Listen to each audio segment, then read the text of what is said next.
Hola, buenos días. Bienvenidos al primer capítulo del año de Ambiente y Medio, el magazine verde de la televisión abierta argentina.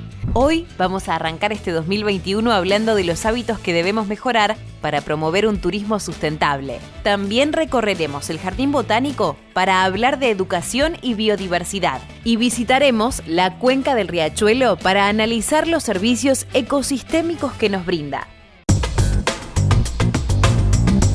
Pero antes pasamos por el top 3 de Ambiente y Medio. Hoy vamos a ver cuáles son los factores que más impactan en el medio ambiente. Obviamente, los tres más importantes tienen su origen en el uso inadecuado e irracional de los recursos del planeta. Y lamentablemente, los tres aportan a la agudización del cambio climático.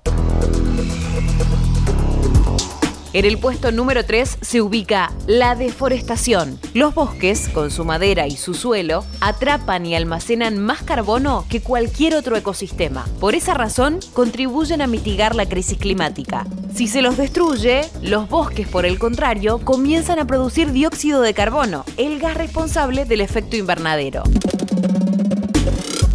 Al puesto número 2 se sube la contaminación del aire y el agua. Las actividades comerciales o industriales en general, junto con el transporte, son una fuente permanente de sustancias que implican un daño para el ser humano, la flora y la fauna. Pero además son la causa principal de contaminación por gases, óxidos y partículas en suspensión. Todas esas sustancias están ligadas al efecto invernadero y por ende a la crisis climática.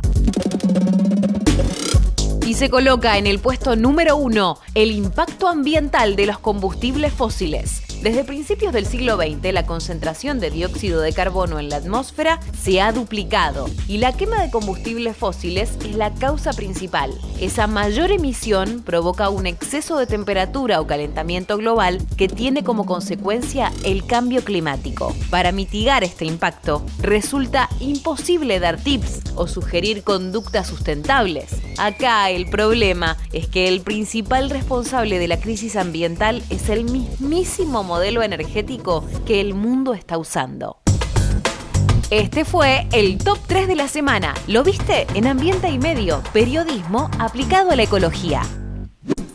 Bienvenidos a una nueva emisión de Ambiente y Medio, como todos los domingos por Canal 9. Los vamos a estar acompañando durante una hora con todos los temas ambientales. Y especialmente hoy, con el calorcito, vamos a hablar de vacaciones, porque queremos tomarnos todos vacaciones, aunque seguramente este año las vacaciones van a ser especiales, vacaciones que tenemos que cuidarnos, porque el virus todavía acecha y está por todos los rincones. Vamos a estar hablando vía Zoom con Claudina González. Ella es directora de una nueva dirección de turismo, me parece que se llama Dirección de Desarrollo de Turismo de Naturaleza, si me equivoqué ella me va a corregir, que se creó hace muy pocos meses, que depende del Ministerio de Deportes y Turismo de la Nación. Hola Claudina, gracias por estar con nosotros en Ambiente y Medio.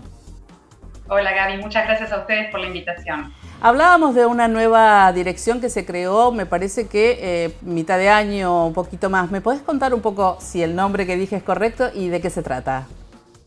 Sí, es correcto, es la Dirección de Desarrollo de Turismo de Naturaleza. Es una nueva estructura para trabajar justamente estos productos y experiencias dentro de lo que son los ambientes naturales de Argentina, con mucho foco en las áreas naturales protegidas y en distintas rutas en las que estamos trabajando y circuitos que muestran los grandes valores de naturaleza que tiene el país. Antes de ir específicamente al objetivo y a estas rutas naturales, que bueno, nuestro país es privilegiado, se apuesta a un nuevo tipo de turismo a partir de la pandemia. ¿Es así, Claudina? Es correcto. Vos sabés que esta gestión del Ministerio de Turismo y Deportes ya venía pensando en un equipo específico para el trabajo de turismo de naturaleza, porque es tendencia a nivel global. La gente busca cada vez más la experiencia de vida al aire libre, ecoturismo, turismo activo en la naturaleza. Eso ya era un tipo de experiencia turística que venía en aumento. Lo que nos sucede a partir de marzo con la pandemia es que recobra otro sentido o se fortalece ese sentido, porque claramente después de estos periodos de encierro que hemos vivido las las poblaciones de distintos lugares del planeta por esta cuestión, por este contexto nuevo, claramente hay como un resurgir de la necesidad de buscar el verde o buscar esa reconexión con lo natural.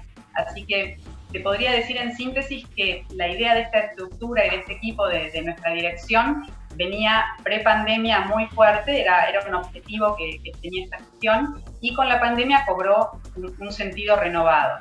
Y como te decía hace un rato, Argentina es un país privilegiado para apostar a las rutas naturales. ¿Cuál es el objetivo o qué tienen pensado para este 2021? Bueno, nosotros venimos trabajando con el equipo muy fuerte en un concepto fresco para mostrar a los argentinos y luego al mundo la oferta de naturaleza que tiene Argentina para la práctica turística, y este programa lo hemos dado a llamar la Ruta Natural. La Ruta Natural es un concepto paraguas que básicamente lo que busca es la promoción de esos valores y ese fabuloso patrimonio natural que tiene Argentina, primero para generar entre los argentinos y las argentinas una cultura del turismo de naturaleza, que vos sabés que somos uno de los países más urbanizados del mundo, un 92% de nuestra población, de los argentinos y argentinas habitamos en ciudades, entonces claramente lo rutinario para nosotros es el ambiente urbano y el contraste es lo natural, entonces claramente el momento de las vacaciones tendemos a buscar naturaleza. Y después a nivel global, cuando nos lo permita el contexto de la actual pandemia y se vayan dando progresivamente las aperturas, lo cierto es que hay muchos mercados en el mundo que para los cuales Argentina es un destino muy atractivo, que ya tienen incorporada también esta cultura de búsqueda de naturaleza, y dentro de la amplia gama de experiencias hay muchísimos subproductos, como podríamos hablar de observación de flora y de fauna, la gente que busca reconectarse con la naturaleza en los grandes parques nacionales o las reservas. Argentina también tiene una muy interesante oferta de reservas provinciales y municipales. Es muy importante también para nosotros el desarrollo de la experiencia de contacto de la gente con la naturaleza, incluso en esos parques metropolitanos o urbanos, las reservas que tenemos más cercanas a los que habitamos las ciudades. Así que toda esa gama, y te diría un dato más, en Argentina hay una muy interesante oferta de reservas naturales privadas, que muchas de ellas dan servicios turísticos y están en todo el país también disponibles. Pero no está todo tan promocionado. Lo más promocionado es visitar los parques nacionales, ni siquiera tanto los parques provinciales y mucho menos las reservas privadas, que yo tuve la oportunidad, bueno, por esta cuestión de la comunicación, de conocer algunas que son bellísimas y están muy bien preparadas para el turismo tanto externo como interno. Totalmente. La verdad es que en Argentina hay una entidad que es la Red Argentina de Reservas Naturales Privadas, que ahí vos lo que ves es gente haciendo grandes esfuerzos privados por la conservación de ambientes nativos argentinos, y al mismo tiempo muchos de ellos viendo que el turismo es una forma de contribuir a la posibilidad de conservar ese ambiente, ¿no? Entonces, es muy interesante esta oferta y que la gente la tenga en cuenta cuando organiza un circuito y estar atento a estos espacios naturales. Además, algo que viene muy atado con el turismo de naturaleza tiene que ver con todo lo social, ¿no? Todas las comunidades que viven alrededor de estos parajes, de estos lugares, que se reactiva también todo el tema de la economía local. También piensan en eso, me imagino. Totalmente. Sin dudas, el turismo es un motor de desarrollo local, generador de empleo y muchas veces también de arraigo. Hay muchos casos en Argentina de pequeñas comunidades que eventualmente, cuando se ha declarado un parque nacional cercano o se ha establecido o ha cobrado importancia alguna reserva natural o alguna área paisajística notable, esas comunidades han comenzado a reactivarse gracias al turismo. Y en ese sentido también, como la Argentina a lo largo y a lo ancho de todo el país tiene mucha oferta de naturaleza muy diversa, lo cierto es que el producto, si lo queremos llamar producto o experiencia, turismo de naturaleza, es muy federal. Entonces da oportunidades realmente para muchas comunidades en el país.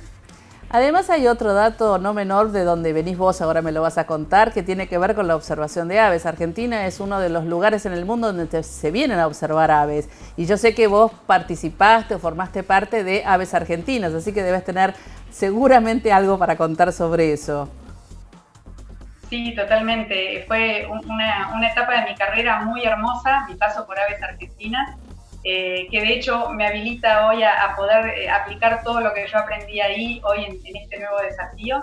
pero sí, es muy interesante entender cómo hay actividades tales como la observación de aves, la fotografía de naturaleza, hay muchos intereses que realmente son motores o motivadores del desplazamiento, ¿no? Gente que realmente organiza su viaje en función de ver determinadas especies de flora, de fauna, y generar de eso el principal motivo de viaje, si bien después obviamente el territorio nos depara muchas sorpresas y se suma la gastronomía y experiencias culturales claramente, ¿no? También. Claudina, la última, ¿dónde nos invitarías en este verano, ya que estamos tan cerquita, ¿no? En este verano es 2021. Invítame a mí y a la audiencia a ver dónde podemos ir, porque lo único que podemos hacer, por lo menos, y muy bien, y la verdad que es algo bien positivo, es viajar por nuestro país. Totalmente. Claramente, bueno, los espacios naturales nos están esperando a todos y a todas para bien recibirnos con estas nuevas cuestiones culturales que hemos incorporado de la distancia, la no aglomeración, el espacio abierto percibido como más seguro, que claramente lo es. Así que la invitación está hecha para recorrer, ya hay muchos parques nacionales abiertos, estar a todos atentos a las aperturas que están haciendo progresivamente las distintas provincias, pero yo invito a la gente muy especialmente a empezar a practicar el turismo desde otro lugar. Si vamos al gran atractivo, por ejemplo las cataratas del Iguazú, no dejemos de reservar un tiempo para ver también el más allá de las cataratas, que es, por ejemplo, el resto de la selva misionera, una fabuloso bosque atlántico que tenemos en Argentina y de lo mejor conservado de ese ambiente. Si vamos a la quebrada de Humahuaca, démonos un tiempo para conocer las yungas también, que están ahí en el norte, esas selvas, nuboselvas fabulosas que tenemos. Siempre ir a buscar el circuito complementario que también nos va a ayudar a llevar desarrollo y oportunidades de empleo a poblaciones que quizá no están en las rutas más transitadas o los circuitos más transitados, y sin duda vamos a encontrar muchas sorpresas en esos destinos, podríamos decir, más novedosos para el gran público. Y preciosos, destinos, por cierto, que son preciosos y que realmente vale la pena conocer. Gracias, Claudina. Y bueno, la invitación está hecha, así que a visitar la Argentina y sobre todo a hacer turismo de naturaleza. Gracias a ustedes por esta oportunidad de presentar la ruta natural y el trabajo que estamos haciendo. Muchas gracias a vos, Claudina, y nosotros seguimos con más Ambiente y Medio.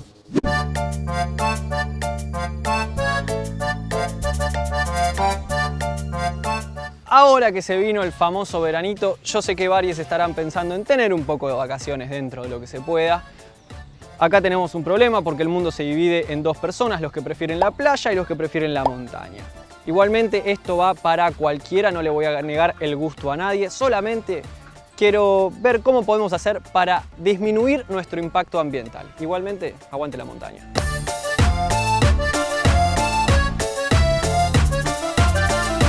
Primero que nada, si vas a viajar en auto, trata de compartir el viaje con algún conocido o conocida que vaya para el mismo destino. Porque de esta forma evitamos emitir gases de efecto invernadero. Suele pasar que van 100 autos con un solo pasajero para el mismo lugar y es bastante ridículo. Lamentablemente en Argentina no hay una muy buena red de trenes, está como un poquito venida abajo, pero siempre tenemos una buena alternativa que es, chan chan, Tuki. Así es, damas y caballeros, yo sé que esta no es para todos y todas, pero es una gran experiencia y por supuesto emisión nula de gases de efecto invernadero. Esta es una alternativa tanto para viajar lejos como para ir cerquita.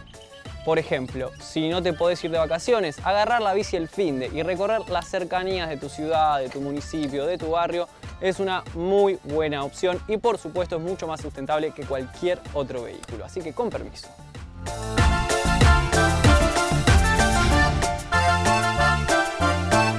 No solo el transporte influye en el ambiente, sino también las actividades.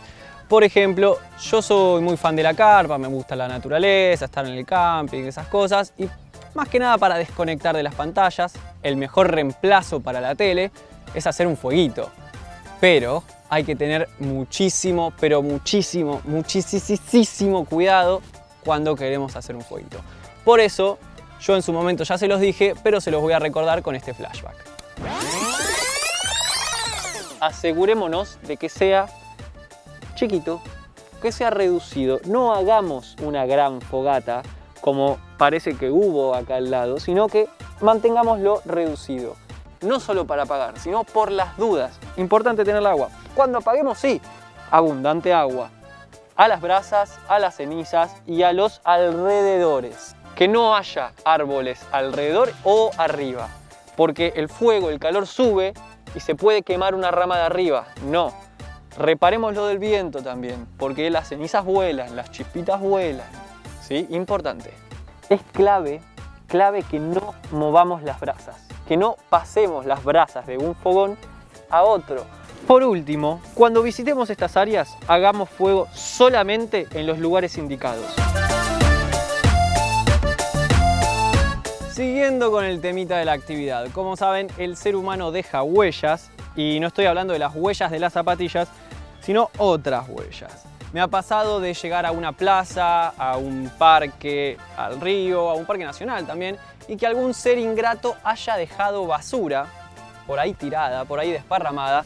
Entonces, lo que yo siempre digo es que hay que tener a mano una de estas bolsitas. Una bolsita para poder juntar nuestros residuos, juntar todo lo que generemos y tirarla a un tacho de basura afuera. Si no encontramos un tacho de basura en nuestros alrededores, la llevamos con nosotros. No la dejamos ahí tirada porque si no viene un animal, viene un viento, la desparrama y todo lo que juntamos es inútil porque termina siendo como si nada.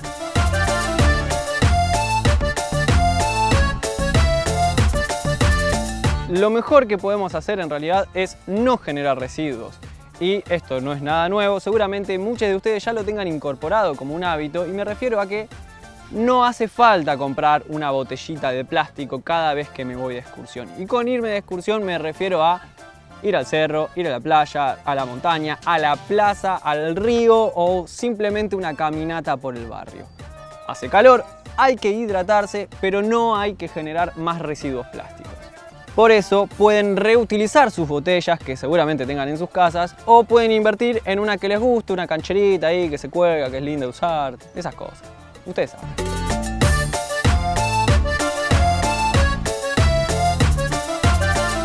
Por último, no hace falta viajar para vincularnos con la naturaleza.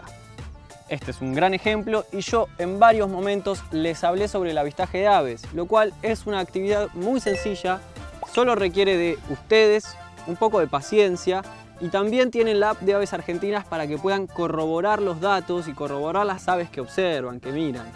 Así que, una última cosita, ante todo hay que respetar a la naturaleza, por eso yo me voy a poner protector porque me voy a morir si no.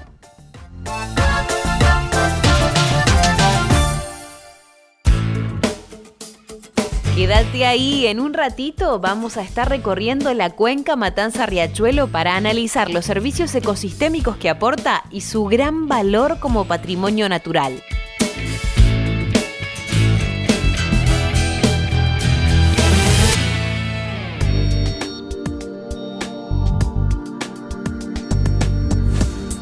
La National Geographic publicó hace pocas semanas su nueva lista de mejores destinos del mundo de 2021. Entre ellos se encuentra el Parque Nacional Los Glaciares, elegido en la categoría de aventuras máximas. Como sabemos, National Geographic tiene millones de personas que leen sus revistas y visitan sus sitios web, además de una docena de oficinas en todo el mundo.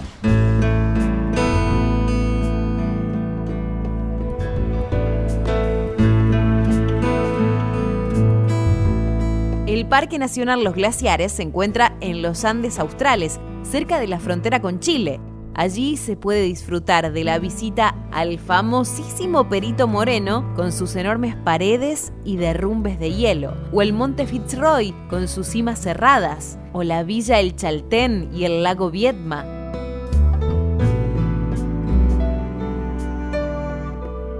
Toda esta imponente belleza natural fue suficiente para que la UNESCO en 1981 la considerara una maravilla única en el mundo y la declarara Patrimonio Mundial.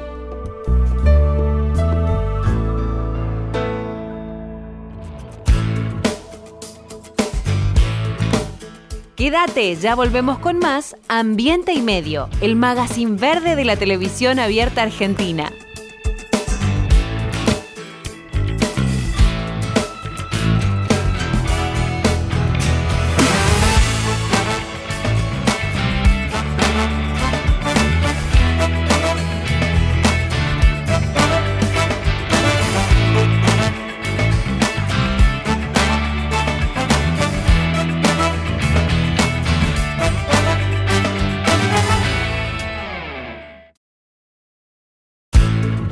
Seguimos con más Ambiente y Medio, periodismo al natural.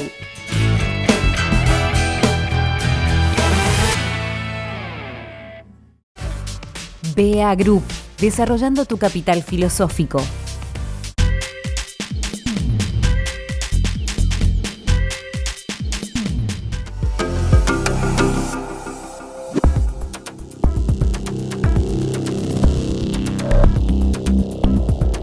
Desde Ambiente y Medio siempre hemos tratado de marcar los diferentes vínculos que tiene lo ambiental. Lo social, por ejemplo. Y en relación a esto, hace algunos programas, el año pasado ya, hablábamos del patrimonio cultural de la cuenca Matanza-Riachuelo. El ambiente relacionado con lo artístico, con lo histórico, con lo cultural. Siendo un valor patrimonial agregado que debe tenerse en cuenta a la hora de hablar de un determinado lugar, la cuenca Matanza-Riachuelo en este caso. El día de la fecha no vamos a hablar ni de lo cultural ni de la contaminación, aunque obviamente vamos a hablar de esas dos cosas, pero puntualmente sobre el patrimonio natural de la cuenca Matanza-Riachuelo, es decir, la enorme cantidad de atributos y propiedades y la enorme importancia que tiene como ecosistema dentro de la zona.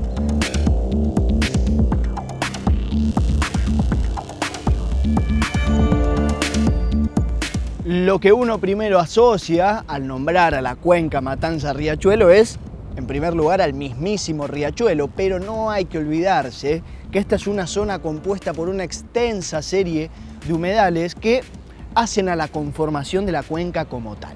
Humedales, como sabemos, que tienen una vital importancia dentro del ambiente, porque fomentan el desarrollo de biodiversidad biológica, proporcionan agua, materia prima y alimentos, contribuyen al control de crecidas e inundaciones, permiten la purificación de aguas contaminadas y, como si fuera poco, funcionan también como mitigadores del cambio climático.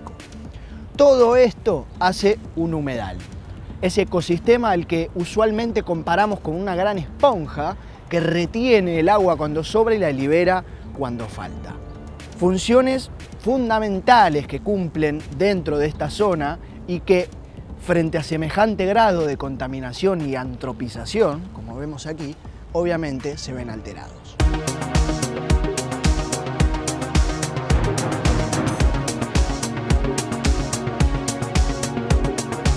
Volviendo un poco al principio, hablábamos de lo social, algo que es ineludible en este informe porque, por empezar, es una cuenca que atraviesa a 14 municipios del AMBA, del área metropolitana de Buenos Aires, en la que viven más de 5 millones de personas con un flujo transitorio de hasta 10 millones.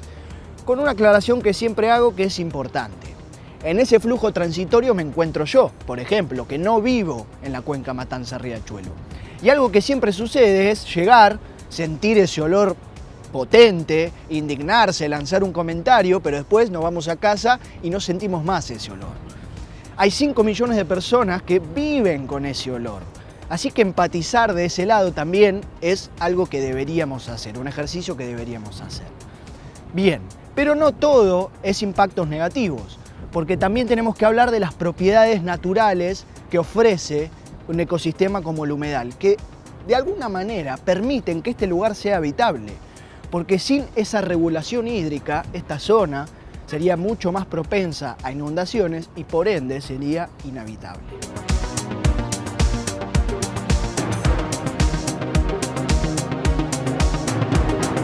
Obviamente no hay que dejar de tener en cuenta que esas propiedades naturales que ofrece la cuenca se ven alteradas, repercutidas, imposibilitadas a partir de semejante grado de contaminación y antropización.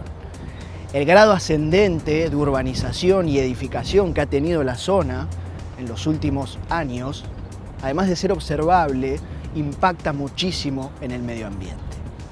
Gabriela González Trilla, hace un tiempito, nos contaba la actualidad de los humedales de la cuenca Matanza-Riachuelo. Así que yo los invito a rememorar su palabra.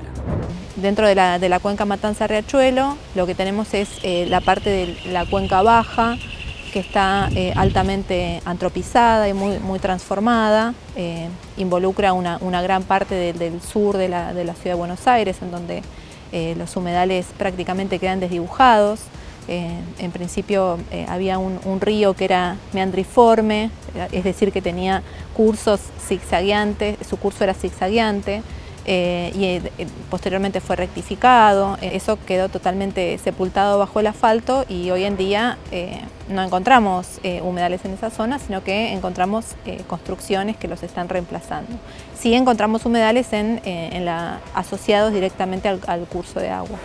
En la cuenca media, en cambio, los humedales escaparon a este proceso de transformación de la tierra que tiene que ver con el crecimiento urbano, y quedó una gran extensión de humedales en un estado bastante conservado. Este tipo de ecosistemas tienen una enorme extensión y tienen la particularidad de estar en un entorno urbano, lo cual los hace verdaderos oasis dentro de la matriz urbana. En la cuenca alta, por otro lado, los humedales se encuentran un poco más aislados respecto de lo que comentaba de la cuenca media, y hay un tipo de humedal particular que se llaman cubetas, que están muy asociadas al uso ganadero, que son muy someras, es decir, que tienen escasa profundidad y alrededor de unos 200 metros de su longitud máxima, y eso es uno de los focos que estamos teniendo en este momento de investigación.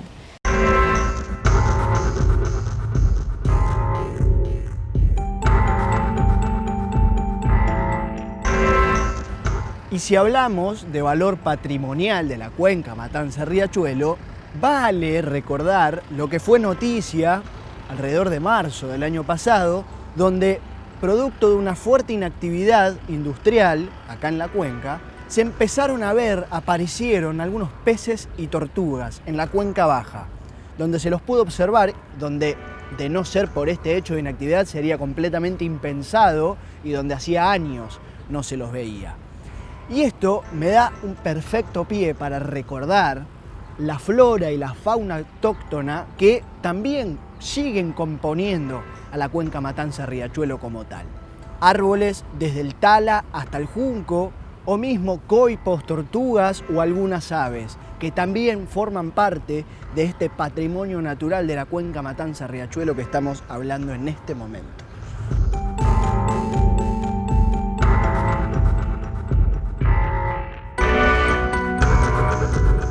Valores naturales, valores históricos, valores culturales, valores artísticos de la cuenca Matanza-Riachuelo.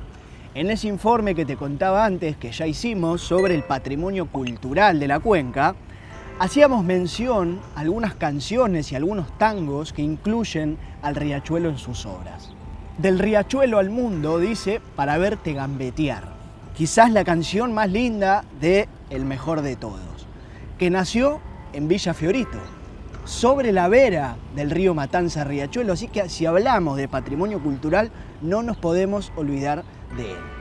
Mi humilde homenaje, porque como siempre decimos en Ambiente y Medio, el medio ambiente tiene que ver con muchísimas cosas, y entre todas esas cosas está lo social, está lo cultural y muchas otras cosas más.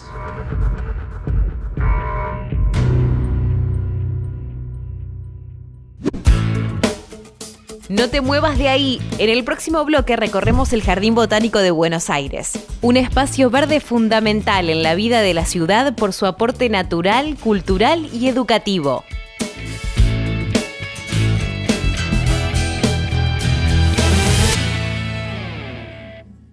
Estamos muy felices de anunciar la primera plataforma digital de formación en periodismo ambiental. Es un trabajo conjunto entre la Fundación Ambiente y Medio y UNESCO. El objetivo de esta página digital, de esta plataforma digital, es lograr una mejor capacitación para todos aquellos comunicadores en periodismo ambiental. Así que los invito a todos a ingresar a la página www.periodistasambientales.org.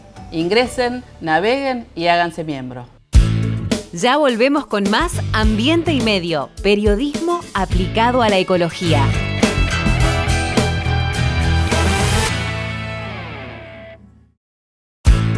Seguimos con más Ambiente y Medio, periodismo en perfecto estado de conservación.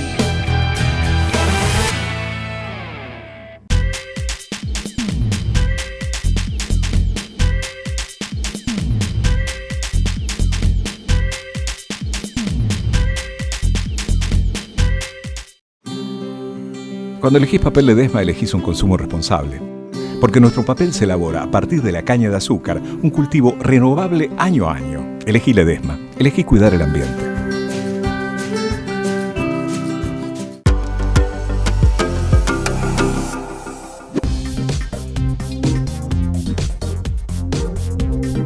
Damas y caballeros, no sé si recordarán, y si no lo recuerdan pueden volver a verlo por YouTube, uno de los tantos informes que hicimos el año pasado para Ambiente y Medio, donde hablábamos de espacios verdes. Una cuestión sumamente importante y necesaria, y que en la cuarentena cobró un color muchísimo más fundamental. Porque al estar tanto tiempo encerrados, la necesidad imperiosa de estar un rato al aire libre, en contacto con la naturaleza, se volvió fundamental, como digo. Y es por eso que, por lo menos acá en Buenos Aires, cada metro cuadrado de parque, plazoleta, plaza, se veía explotado de gente. La Organización Mundial de la Salud, la OMS, dispone que cada habitante debe contar con entre 10 y 15 metros cuadrados de espacios verdes en su ciudad. Algo que en la Argentina no se cumple y que si hablamos de Buenos Aires, muchísimo menos. Con un valor agregado que hace de la situación algo mucho peor, que es la desigualdad. Porque si comparamos barrios como Palermo y Almagro, vamos a ver que en Palermo encontramos muchos metros cuadrados más de espacios verdes que en Almagro, que es casi nulo. Pero hoy vamos a dejar un poco de lado la problemática que seguramente retomaremos más adelante para hablar de uno de esos espacios verdes, sobre todo de Palermo, el Jardín Botánico. Lugar al que hemos venido varias veces, pero que hoy te vamos a mostrar y a contar todo lo que pasa acá adentro. Un lugar con valores urbanísticos, con valores pasajísticos, con valores naturales, artísticos, y que en este verano tan complejo por la pandemia, en el que seguramente mucha gente no se puede ir de vacaciones, bueno, esta es una excelente alternativa para venir, pasar el día, enriquecerse, así que ven y que te muestro.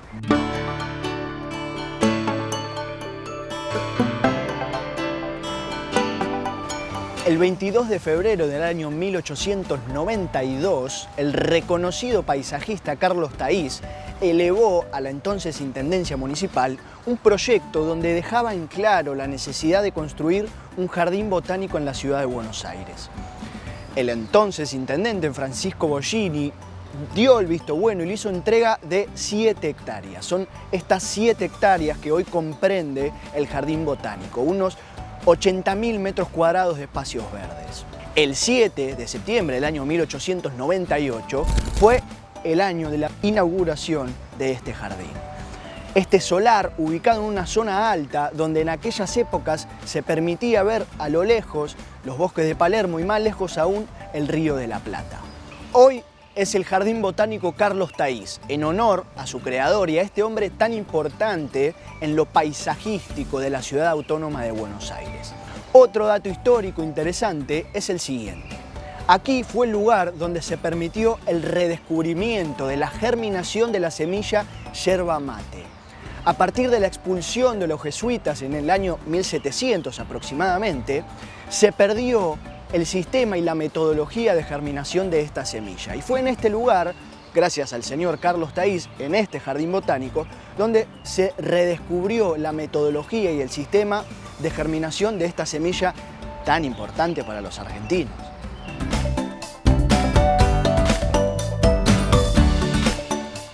Este señor, Carlos Taís, tenía la intención de hacer de este lugar un lugar instructivo. Y es por eso que lo pensó en, vamos a llamarle, diferentes sectores. Un sector dedicado a la flora autóctona argentina, con plantas, arbustos y árboles nativos y locales, y los restantes sectores dedicados a ejemplares de los 5 continentes que componen el mundo: Oceanía, África, Europa, etc. Es decir, que este lugar funciona como un libro abierto natural donde podemos encontrar ejemplares de todo el mundo, pero fundamentalmente y sobre todo especies argentinas. Además de contar con un jardín romano, con un jardín francés, un palmeral y diferentes lugares que componen a este jardín y que lo hacen muy atractivo.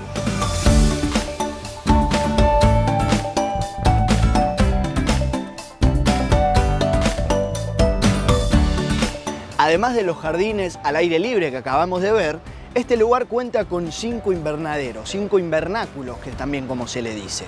Este es uno de ellos, el más grande, dicho sea de paso, el número 1, y que tiene un estilo que se llama Art Nouveau y que fue premiado en la exposición de París del 1900 por ser un invernadero muy moderno para la época. Está claro que estamos hablando 120 años atrás, pero que a día de hoy sigue dando sus resultados porque vemos ahí adentro todos los verdes que podemos observar y que sigue proveyendo de bromeliáceas, helechos y un montón de plantas, así que mi recomendación es que vengan a visitarlo.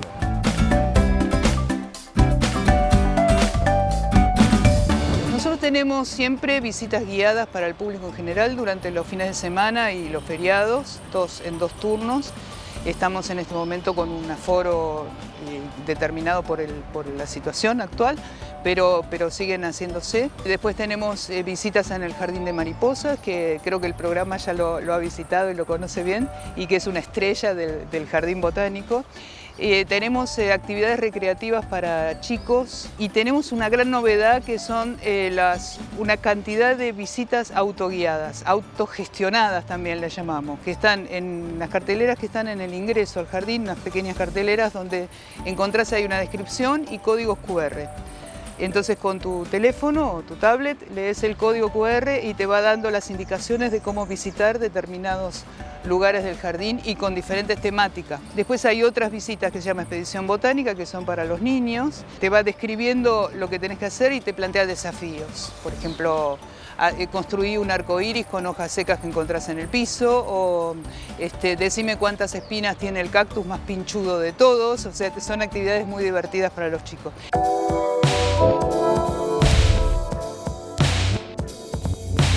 A mis espaldas tenemos el edificio principal del Jardín Botánico, que supo ser Departamento Nacional de Agricultura, sede del Museo Histórico Nacional y que hoy es un edificio administrativo del Jardín Botánico, pero que tiene un dato interesante. Aquellos interesados, estudiosos, apasionados de esta temática pueden encontrar ahí una biblioteca con 1000 libros y más de 10.000 ejemplares de todo el mundo que hablan, por supuesto, de plantas, jardinería, paisajismo, de todas estas cosas que estuvimos viendo hoy.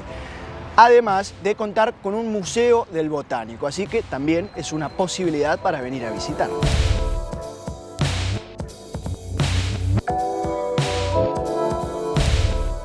Valores artísticos, dije al principio, debido a esto.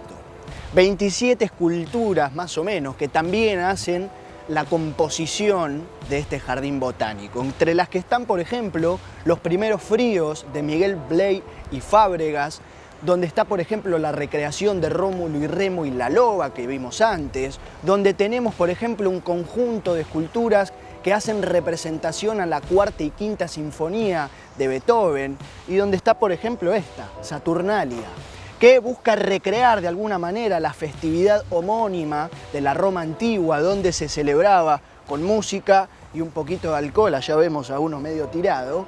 Bueno, estas esculturas también hacen al lugar y le un poco de color a este jardín botánico. Es un paraíso, ¿no? Es así como un oasis en la ciudad. Es muy visitado durante estos días en el verano, sobre todo los fines de semana, que es cuando la gente está más libre. Solamente les pedimos que sigan respetándolo como hacemos a lo largo de todo el año, que no usen las superficies de césped, que para nosotros son parte de nuestra colección científica, y usen solamente los bancos, que hay suficientes y están a la sombra de estos maravillosos monstruos verdes.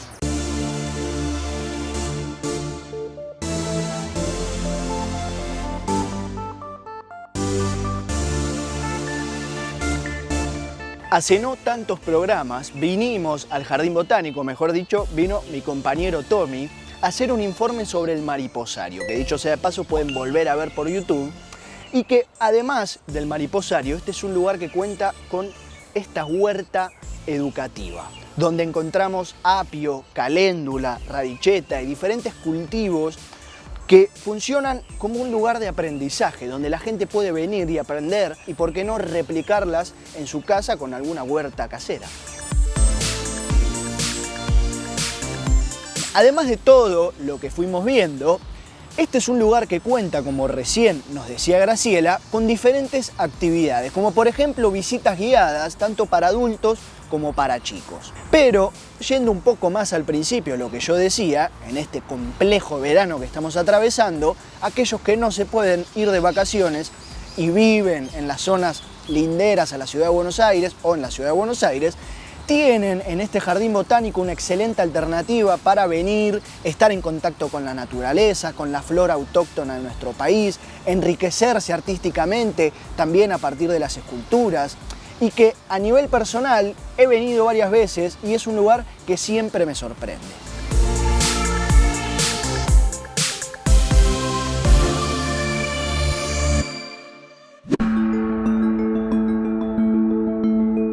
Jujuy es la puna, es la quebrada, son las yungas con sus bosques nubosos que aportan gran cantidad de servicios ambientales como la regulación de la temperatura y de las cuencas hídricas, la estabilización del suelo, la prevención de la erosión y la preservación de la biodiversidad. Este es el motivo principal de por qué hay que preservar los bosques de amenazas como la deforestación, la invasión de especies exóticas y la expansión de la frontera agropecuaria. Estamos en Villamonte, provincia de Jujuy, en un bosque que denominamos también selva de transición. Digamos, es la transición entre el Chaco y las yungas jujeñas. Desde la Secretaría de Ambiente estamos trabajando en lo que denominamos Cuenca Forestal Caimancito. Desde la Ley de Bosques existe un fondo nacional para la promoción y el enriquecimiento, la restauración y el manejo de los bosques nativos. Todos aquellos productores que deseen trabajar en sus fincas y que posean bosques y deseen hacer conservación, reciben este apoyo con el cual pueden realizar sus actividades, que pueden ser tanto de manejo o de conservación. Puede realizar cerramiento de sus predios si hay ganado vecino, como este caso de esta familia que ha mejorado sus cabañas, mejoran los senderos para hacer los recorridos con los turistas. Ecoportal de Piedra es una reserva natural, privada. Trabajamos mucho en investigación, conservación y a la vez nos mantenemos con el ecoturismo. Cuando salió el plan de bosques, realmente nos dio un empuje en un inicio porque nos permitió hacer cabañas y a la vez las clausuras para que se pueda ir eliminando lo que son los exóticos y que la selva pueda salir adelante. La experiencia de Ecoportal de Piedras puede servir de eso, ¿no? De contagio hacia esos otros productores.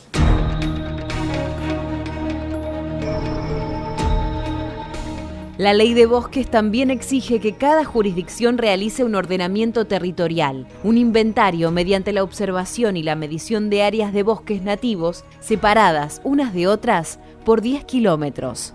La provincia de Jujuy es una de las provincias que actualmente ha finalizado el segundo inventario forestal de bosques nativos de Nación. En su ordenamiento territorial de bosques nativos tiene aproximadamente 700.000 hectáreas en una categoría amarilla de manejo, con posibilidades de aprovechamiento del recurso.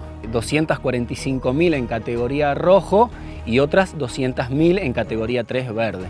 Yo soy hija de la Ley de Bosques. Esto que usted ve, que es madera finísima de altísima calidad, sale de una política de conservación de bosques. Nosotros trabajamos bajo la mirada de conservar el árbol y extrayendo, digamos, en un impacto muy bajo y tratando de procesar esto que, así como lo ve, va a terminar siendo una fábrica de pisos de exterior, de deck.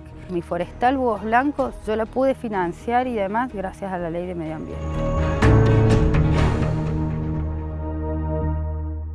Seguimos en Ambiente y Medio y ahora los voy a invitar a compartir una encuesta realizada por la consultora Poliarquía a pedido de la organización Periodistas por el Planeta.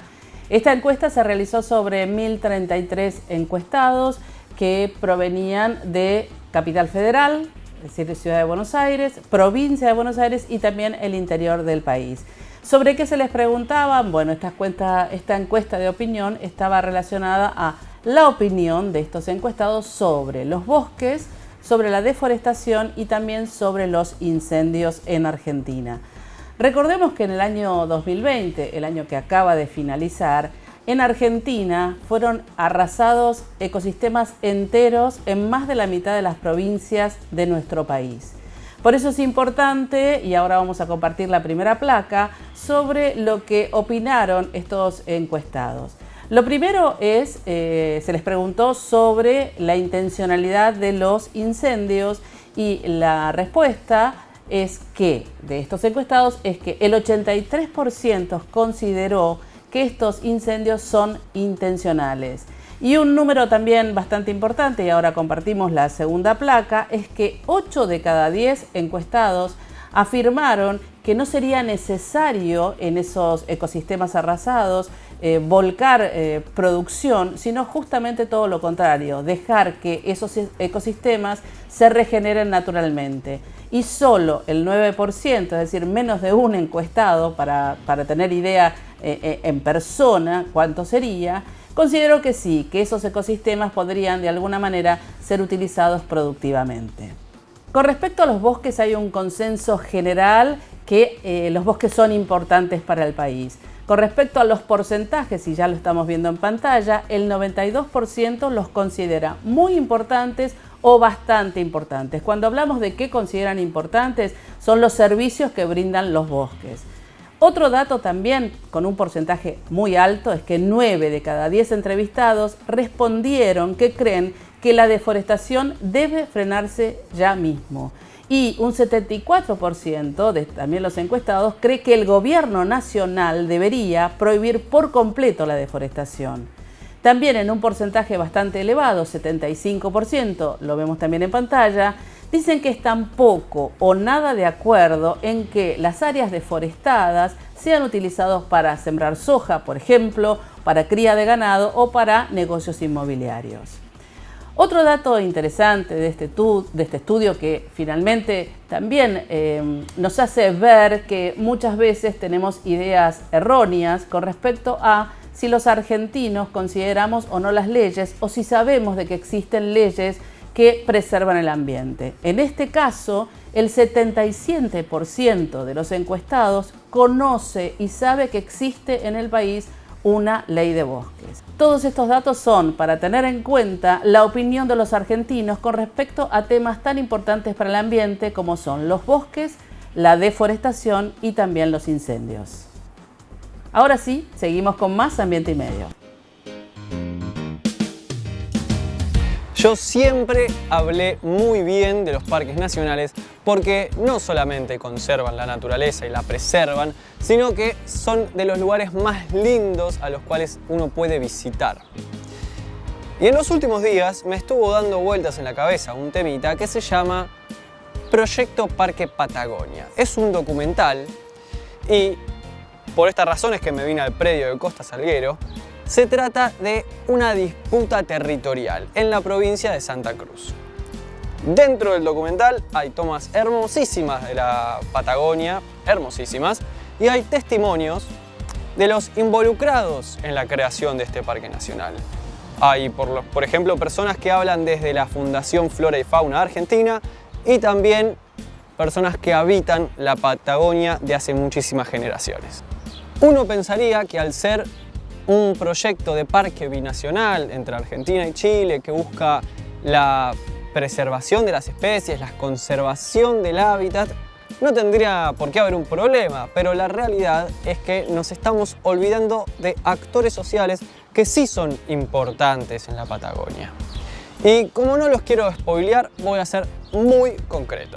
El director Juan Dickinson nos propone ver cuáles son las diferentes posturas acerca de la creación de este parque sin dar una sentencia acerca de cuál es o qué es lo que nosotros tenemos que pensar, lo cual nos deja reflexionar acerca de todo esto que conlleva la creación de este proyecto Parque Patagonia.